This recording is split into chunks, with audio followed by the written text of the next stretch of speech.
Es kommt auf der Opener erst, oder? Don't wait until you see yourself. Just the Opener. Don't.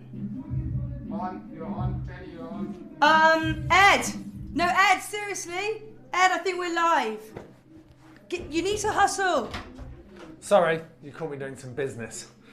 More of a deposit than a transaction. Sorry, Jones, how you doing? Yeah, all right. I'm not going to shake your hand right now. They're fine. They're absolutely fine, honestly. Welcome to the LAAX Open. This is the third of our 4 live shows. This is actually my living room, as opposed to the bridge up in the Crêpe Saint-Jean Galaxy building last night, which obviously is more like a Bond villain's lair or a Thunderbird's hideout than it is my living room. But we're down here, we've got plenty of guests coming in tonight, and we've wrapped up the slopestyle finals. So Jenny and I, busy night in the lounge here, but we're going to start off with highlights from the slopestyle. This was absolutely magic.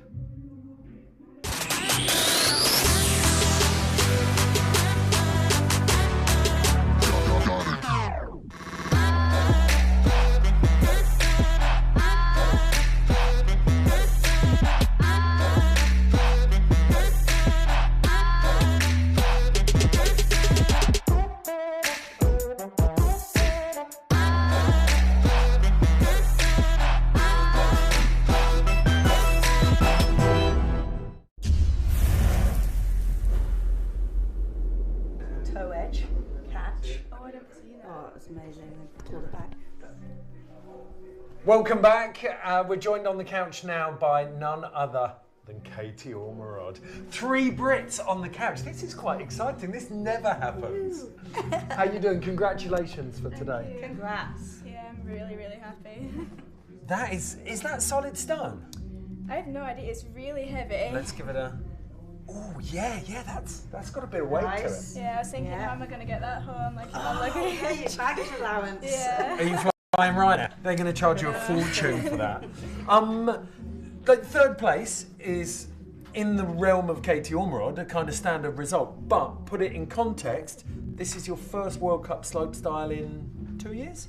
Yeah, probably over 2 years now. Yeah, because of my injury, I had a long time off, and then before was the Olympics, and it just, yeah, in the grand scheme of things, it's been a while. Talk us through it. How many surgeries did you have? So I've had 7 operations on this. 7? Yeah.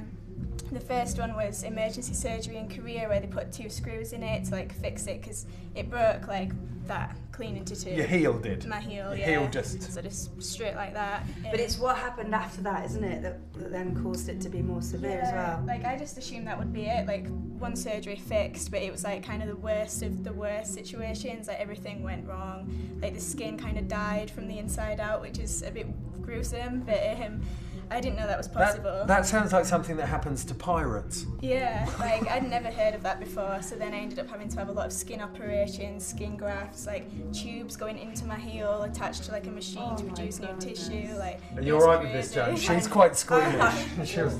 The fact that you just said then they start the pins, they start coming out or something, they start rubbing. Oh yeah, so then the last operation was to get the pins taken out, because I was just in so much pain after like months of rehab, and I was like, I'm so strong, I don't understand why I'm still hurting. And yeah, after more scans it showed that the screws were actually sticking out and rubbing into my Achilles when I was walking, which wasn't very nice.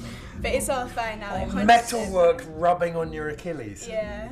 I mean, you're smiling now, but at the time you must have just... It was so annoying, because I was like months and months into my rehab, and I was physically the strongest I've ever been, but walking and even trying to snowboard was so painful, and I was like, this could be career ending if this pain doesn't go away, and I just didn't know what the problem was. Does that make today even more sweet then? Oh, 100%. Like being at the start gate even, and in the finals, it's just like the best feeling. Because what did you come here with, like what intentions did you come here with?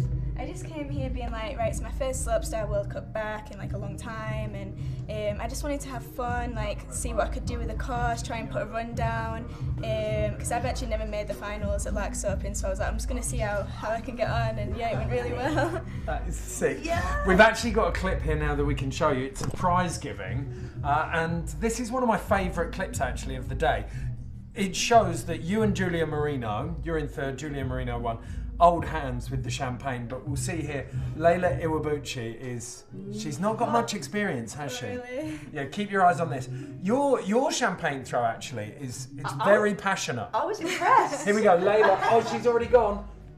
She managed to get it all in her own face. No. Yeah, she actually couldn't see. Look at you, look at. Oh, bless you.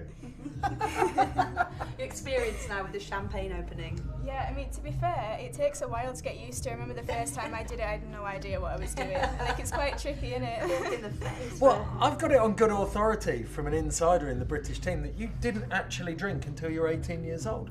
No, I was like, I wanted to be really good and not drink till I was 18, and I stuck to it, and yeah. I salute you. You're one. I think that's one of the only people I know who'd never touched a drop of alcohol before 18. At least in the world of snowboarding, I'm sure there's loads of people out there who just don't. I noticed today on the last jump you did a double, double backflip thing. I'm not sure you've ever done that, have you? No. In a comp? That's like the first time I've ever landed it in a competition. I might have tried it like a few years ago but didn't get it, and then this one, the jump was just perfect for it, and I was like, I really want to like up my game and try a double in my run, so I went for it, and yeah, it worked. So Was that a little bit because you were seeing what all the other girls were doing as well, like stepping up? Like half and half. Like I saw that all the other girls were like sending it, and I mean they're all so amazing, but then I also kind of wanted to do it just for myself as well. Like I was like, if I do this in my run, I'll be so happy, and yeah, it's all like training as well, so yeah, it was really good. Must be a really nice feeling because you've got the rest of the competition season laying out in front of you now. Where off to next? Size around? I'm going to Size Around next week, and then straight over to Mammoth in America, and then we've got a little gap, and then Calgary. So a few contests still to go. Okay. Will you probably potentially go and do some airbag, or are you avoiding that, or? I think I'll go on the airbag, but more like the end of the season. Like I just want to get as much snow time as possible. Like in between contests, I'll probably either come like to here or Livigno just to get as much riding in as I can, and then when it gets to like nice sunny spring, I'll probably do some bag sessions. Yeah. Awesome. Okay, then I'm going to leave you two ladies now because we've got one very special guest who's just over the back here. His name is TK. Thank you, Katie. Good luck with everything.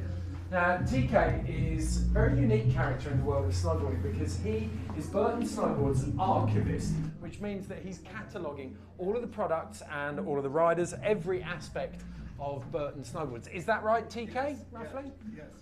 So what exactly do you do on a day-to-day basis? Catalog the physical product that we save every year. So basically one of everything, not every colorway, but one of everything from every jacket to t-shirt to board and everything. Wow! Yeah. Because I remember those. Does that exist for the entire history of Burton? Yeah, it does. That's a lot of stuff. Because there were catalogues. I remember seeing like catalogues that were more like doorstops in the 90s. Sure. Yeah. That's phenomenal. And you brought in a couple of boards for us. Should we jump up and have a look at them? They're from Jake's personal collection, and wow. yeah. Really? So these would sit at Jake's house normally? In the warehouse. Right. Yeah. And right, this one obviously. How old is this? This is 1979. So this was his first production board he made. Right. So it's. So production started in 79. Yeah. He set up the company in 77? 77. Right, Yeah. okay. Yeah. But, I mean, let's have a look through. What have we got on here in terms of features? You got the rope, the handle, the side fins, which really helped you initiate your turns because you're not locked in like. Am I allowed to touch this? Yeah, go ahead. Okay, yeah. right. Let's just have a look at this. Yeah. So, by the side fins, we mean these. Wow. And it's a solid plank of wood. It's not composite or ply. Right, exactly. And then look at this. Is this? Inspiration from water skiing. Right. And it's toolless. Yes. You can just toolless. unscrew those. Yep. Okay, This and back strap for your foot. no way. And then obviously this one's set up regular. Yep. Was there a goofy model? Yes, there was. Really? Yep.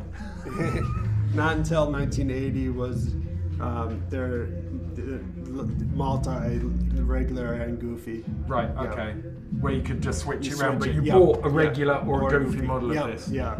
Okay. I'm pretty sure if it's not this one, I've seen a photo of Jake on a board like this. Where absolutely. he's kind of doing that Yeah. lovely front side slash. Yeah. I'm going to put this back. I'm really nervous holding that. And then we move up. What's this one? Yeah, so this is the latest one that Jake worked on. It's his collection, Mine 77. And it's the 30-year anniversary of the Beastie Boys' Paul's Boutique. So he did a collaboration with them. So this is the hometown hero shape. And it's mystery construction, so it's super light. And it's a full channel. Wow. Yeah, I was going to say. Yeah, it's a full channel. The significance of that, does it save on weight? No, it's just more stance options. Okay. Yeah. Have you got a favourite? Looking through, I mean, yeah, the graphics on these as well. It's sick. That's incredible. That's the album cover. If you remember the Beastie Boys, Paul's Boutique. If you're too young or you never found it, go and listen to it. It's an absolute classic. Have you got a favourite? Yeah, I kind of have two. I have the 93 Brushy. The fishbone? Yep, and then the 94 Hawk and Air, the wooden sword. Those are my two favorites. See, I've got the only two that I've collected. I've got a Mickey Albin. Oh, that's great. The one where Gon's spelled Burton wrong on it. Yep, Burton. And yeah, he's got Burton. And then I have fibbed there slightly. I bid on a wooden sword. Oh, nice. Estate. I found one for $400. That's a good deal. Which I thought was a half decent deal. Yeah, yeah. And I missed it. My alarm didn't go off on eBay. So. Dang. Well, out of the modern ones, which ones do you see becoming classics? Like some of the Danny Davis collaborations? Yeah, like the Deep Thinker with Gons and Free Thinker, those, and just the Keith Harington. Danny's got a lot of classic ones, you know. Yeah. In terms of these, are we like there's surfboards now that are arriving in the priceless realm? Right. Is snowboarding getting anywhere close? Yeah, I mean, this is like $13,000 USD. Right. Yeah. Okay. That's a fair amount of money for a snowboard. Yeah. Yeah. Okay. If you go off the toilet quickly, TK, I'm just going to take a close look. No, I'm not leaving you with this board. Okay, off you go. Right, just quickly, we're going to move on now to a German pipe rider, Andre Hofflich. He came 14th here in the finals, didn't make finals, came 14th in the semi-finals, but now he's moving up in the world very, very quickly. He's gone from late 20s to mid 20s to low 20s and then a couple of teen results in the last 9 months. But then he's had the first two pipe events of this year, a 6th and a 4th. And there's one woman who could be behind this transformation.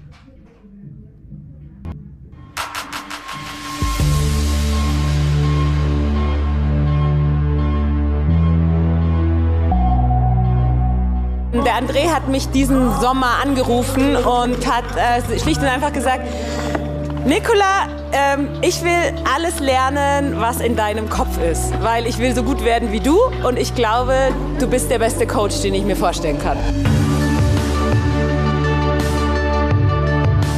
Sein Snowboarden, als Snowboarder ist er hier. Und was wir gerade tun, ist seine ganze Person, den André selber, auf dieses Level zu bringen, sodass er dann gemeinsam mit 100% quasi bis nach da oben abgehen kann.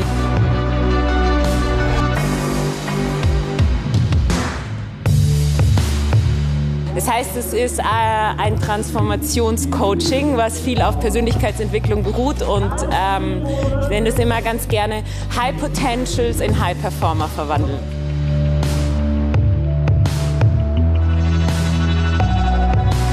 Mit der Nicola Toast zusammen arbeite ich grundsätzlich erst viel an Selbstvertrauen, Selbstbewusstsein. Wir arbeiten an Techniken, um mich perfekt zu fokussieren und wie ich meine Leistungen, die ich mir im Training erarbeite, im Wettkampf bestmöglich umsetzen kann. Wir arbeiten seit August zusammen und seither haben sich innerhalb der letzten Wochen 3 seiner größten Lebensträume verwirklicht. Unter anderem ein Weltcupsieg, jedes Mal ins Finale zu fahren, was er vorher noch nie gemacht hat. Er hat eine Einladung zu den X Games, was er sich wünscht, seit er 7 Jahre alt ist. My favorite front 12 in the game. Bis jetzt läuft es mega gut. Ich habe die beste Saison meines Lebens bis jetzt. Ich kann immer das abliefern, was ich kann bis jetzt bei den ersten 3 Contests der Saison. Ich bin happy, es läuft super gut und das wird sicher noch eine Weile laufen mit uns zwei.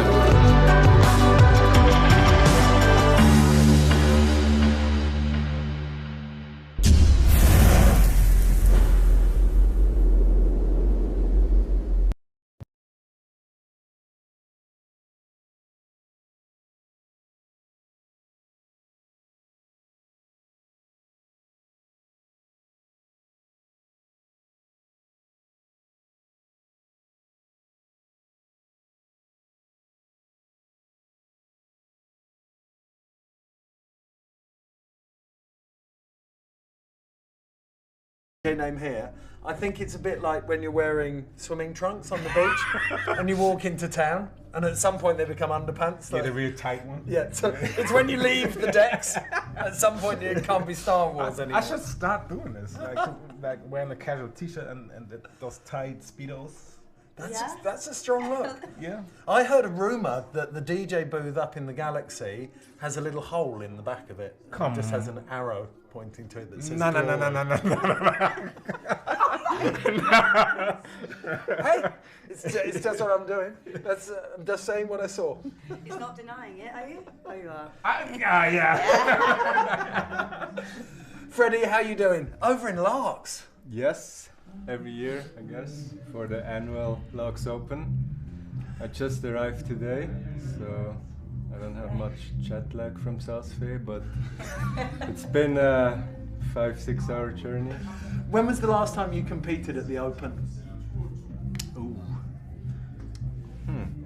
I reckon, if I was guessing, I'd say 07 or 08. Was it the time where we actually met? When was that? 2007, right? I think. I'm not sure. Yeah, could be. Yeah. 2007. I'd go for 2007. So you guys have been friends for years? Yeah, since we met, pretty much. And we met in LAAX. It's an interesting one with the LAAX Open, isn't it? And LAAX as a whole, it throws different worlds together, those kind of creative worlds. It's like a salad bowl. Yeah, but he's always been into snowboarding, so it's a little bit natural for him to follow the whole snowboard. Is that how the conversation sparked up? You don't want to know how the conversation really? sparked up. Yeah, we do. Any story that starts like that, instantly we want to know. Okay, so you have to tell it. Is it PC? It is. Yeah, it was up on during the pipe contest. I had to go to the toilet and I'm like taking a piss and Michi walks in taking a piss next to me and I'm like, what up? You know, that's unusual for like. And then that was it. Friends for life. Yeah. It's, in that sense though, you obviously love snowboarding, but you're almost as passionate about DJing, aren't you? Mm-hmm. Yeah, I am. So do you learn a lot from each other? On my side, 100%, yes. Yeah, you learn how to like point it and go fast, top to bottom. Yeah. How's his mixing? Pretty tight, actually. He's When he came to you in the beginning, were you a bit like, oof, we need to work on this? Or no, not at all. Actually, he's better than a lot of DJs, like big DJs that I know. Really? Yeah. It's not a surprise in a lot of ways because so often you have people who are multi-talented. Yeah. Like I know a couple of snowboarders, like Terrier could have been probably a professional football player. You've got, who is it? Julia Marino won the slopestyle today, gave up a soccer scholarship in the States as well. I only know the football players, but. Yeah, or Sean White, skateboarding and snowboarding. Yeah. Action sports polymaths. Yeah. That's the word. He's. Would you say he's a better DJ than you are a snowboarder then? Wow, that's a tough one. To quantify this, I need to see your front side alley-oop nose bone in the pipe.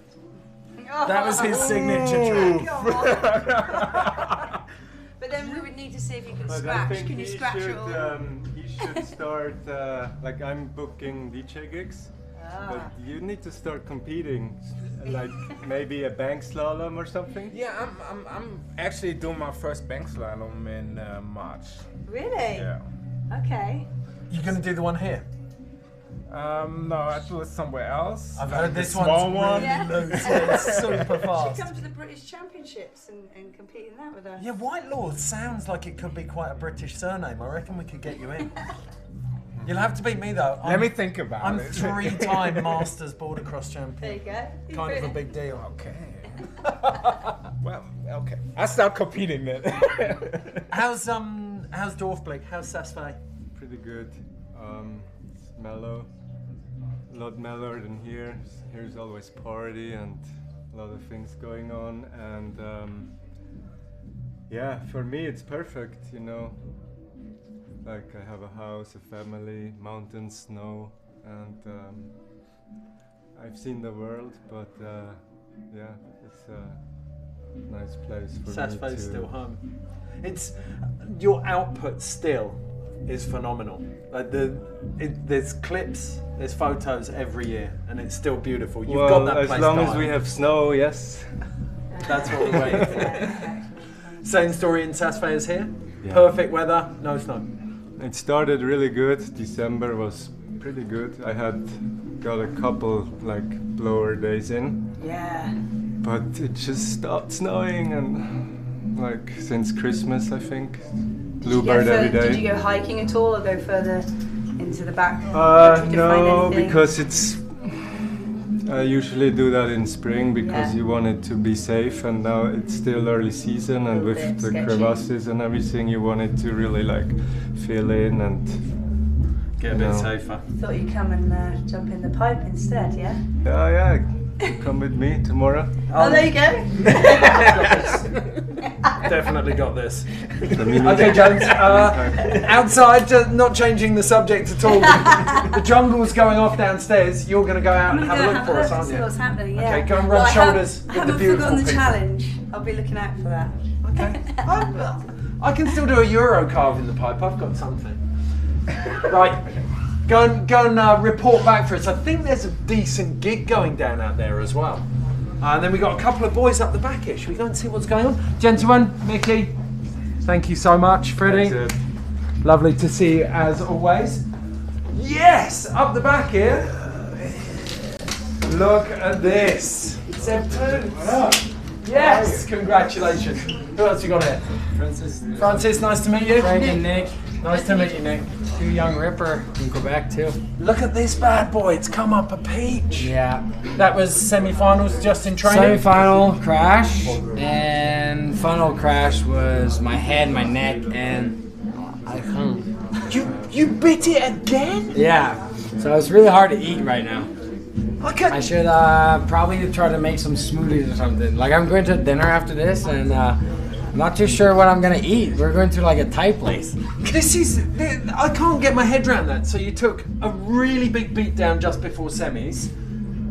Your first run scratched, second run sent it, qualified in 4th place, I think, or 5th? Third? Yeah. Okay, sorry. And then final, you went down again before. I didn't realise you'd gone down in finals. Yeah, I went down in practice before the actual final, and then I took a beat like on the second jump, and then to be honest, it was a really hard crash. Like I'm super lucky, you know, that I was able. Like I mean, the mount itself, like it sucks. It was bleeding and stuff, but it's really like my head and my neck, you know, and my back. The whole thing kind of took the beat. So which trick? Front triple, 14. Right. I kind of like under rotate, so like I kind of went like nose first, right to my side. But good thing we had like good doctor, good physio, kind of like look at it, safety first, you know, making sure like you don't want to take like bad risk, you know, and go and ride, and then you just like the whole season's kind of like throw away. But it was fine. I did my first run. I did a good score. I was sitting in 4th, and then I knew I needed to step up in the last feature, and I just kind of like, whatever. I'll just try front 10 of the knuckle. Never tried it. I mean here, and it worked out. Because I didn't go down and have a really close look at it, but it was quite a shallow takeoff on It's that really thing, shallow, because I'd done front double 10 of a knuckle before, but it was really steep knuckle, so it's like, it feels still like a jump, you know, if you go fast, but this one, it's pretty mellow, you know? So it kind of felt like you're trying a front 10 double off a cliff, but with no momentum, you know? So it's like, I was up in the air and I was like, no, I'm not getting it. And I was like, getting more airtime, and I was like, oh, I might get it, you know? And then I just landed at the bottom, and somehow I stick it to my feet, and I was pretty stoked. Yeah. Well, it was, I set it up, that final, the way I saw it, there was Sven, 25 years old, Starley 26, yourself 27, going up against Red and Judd, 19 and 20 years old. It was youth versus experience there, I know. definitely. I'm the oldest nowadays, yeah. But it's all good. I mean, it's kind of cool. I have more experience for sure. Like, I've been competing like for so long, and it's kind of sick because I know Judd for many years now, but Judd, you know, before we started this final, was like, dude, I'm so hyped, you know, to compete with you. And it's like, I've been watching you growing up. You were like, you know, a snowboarder I look up to, you know, so it's kind of rad, you know, to see that. I done that in my riding too, because when I was like 13 and 14, I got to ride with Nicholas Mueller, Travis Rice, you know, Thorstein, all these guys that kind Freddie Kalberman. Yeah, exactly. And like everyone that kind of like stopped competing, you know, like I got the chance to compete with them, and it's like nowadays I kind of feel like some of the young guys, you know, got that opportunity with some of the oldest guys.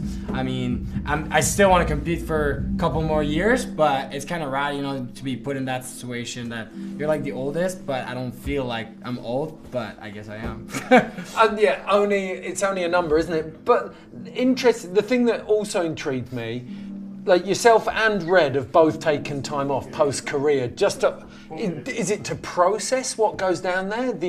After the intensity of the Olympics, just to take some time for yourself? Yeah, I mean, like as a young age, I got put to filming, introduced to filming, and then introduced to contests, and I always liked both. Of course, like competing was when you're doing good and you're traveling and all that stuff, like it's really good. It's good for sponsors, it's good for money, you know, when you end up on the podium. But the filming side, you know, like back in the days, like a lot of the pro riders were not competing, were living out of it just for filming. So that's how I kind of got to know filming. And for me, I think both sides are super important. And it's like after the Olympic, I was kind of like burned out from contests. And I'm like, I just needed some space. So I just decided to film a little bit more and just do like the bigger contests. And some people just like to compete, and then when they're done, they're done. And some people just need some time off and come back to it and feels hungry again. And that's kind of like how I am, you know. I kind of feel like I need to have fun competing to do well. And if I compete every week for a full year, I just get tired. I just get like, it's kind of like doing something over and over. And I didn't pick snowboarding for something to become like a routine, you know. Like, of course, there's a routine of a contest, but my goal is always to learn new tricks and bring new runs. I feel with the filming kind of dig into the creativity of snowboarding, and once you're in the street filming, everything is not made for snowboarding, but you use your creativity to build something that becomes like a snow park. So it's like everything you learn from the street or backcountry, I feel like when you come back to the contest scene, you kind of see stuff differently, and it's been working for me. So I'm not saying everyone should do that, but I mean, I've been on the scene for over like 13 years now competing, if not more, so for me it works. Yeah, it keeps you fresh. Yeah. It feels like the courses are starting to reflect creativity though. We've gone past that 3 rails, 3 jumps. Yeah. We've got some really good courses that demand a lot of different skill sets. Yeah, and it's cool that it's happening because I've been saying it for a long time. Like, I mean, the past like 6 years has been kind of like going in the same direction of progression, which is sick, you know, like more flips, more spin, and it leveled out, you know, snowboarding. But I feel like it got to a point that if you always have the same feature over and over, it kind of go to like that same direction of just more spin, more flips, and everyone just looking on the outside of it, they're like, well, I just don't understand snowboarding anymore, you know. And I feel like bringing those trannies and more technical rails, all that stuff, it kind of levels down the riding. Not levels down, but it's just like, it's harder for riders to like learn stuff because it's something new. And I feel like if the course involved and progression involve in different direction, and it's rad to see that we're going that way. And you get moments like Fridge or Dusty Henriksen sending it over that knuckle and melting the internet.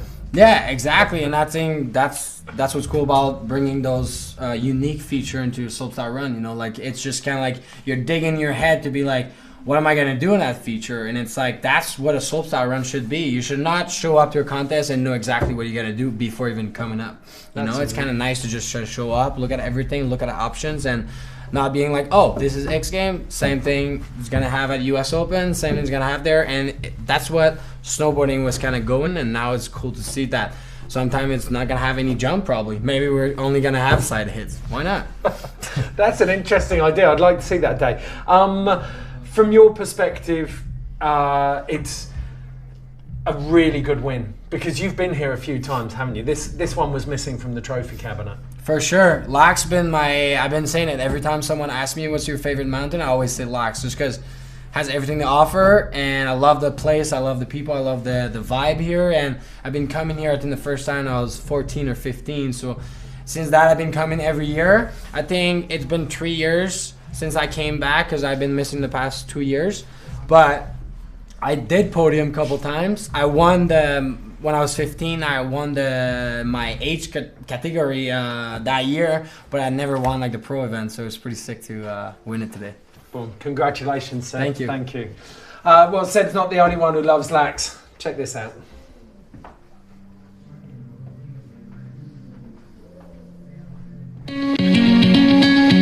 I love LAAX because it's such a beautiful place and super fun terrain.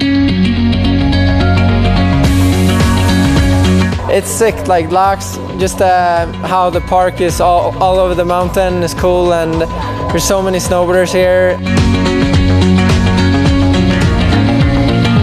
I want to move here. This is one of my favorite places on earth. When you're off the mountain to when you're on the mountain, it just doesn't get better. It's beautiful. The snowboarding's insane. A pow day's good. A sunny day in the pipe's good. You can't beat it. Everything's just amazing here. LAAX is the ultimate mountain. I mean, you have insane free riding, huge mountain, lots of lifts. The whole LAAX environment is just something special, and it will always be that to me.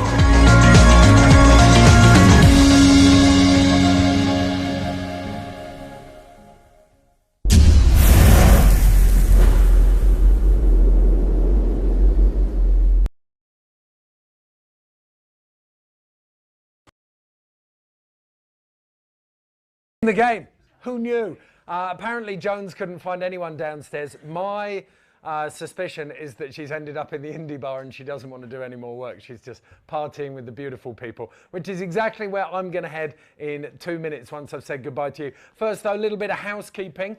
Finals live tomorrow night. Do not miss those. Scotty James defending his LAAX Open title. Queralt Castellet is looking to take hers out as well. She qualified in first. If you want to watch it live in London, LAAX Baby is the bar to go to. There'll be a live stream there from 4:30, but you can go in from 3:30. All that's left to say, thanks for watching, and we'll see you tomorrow night.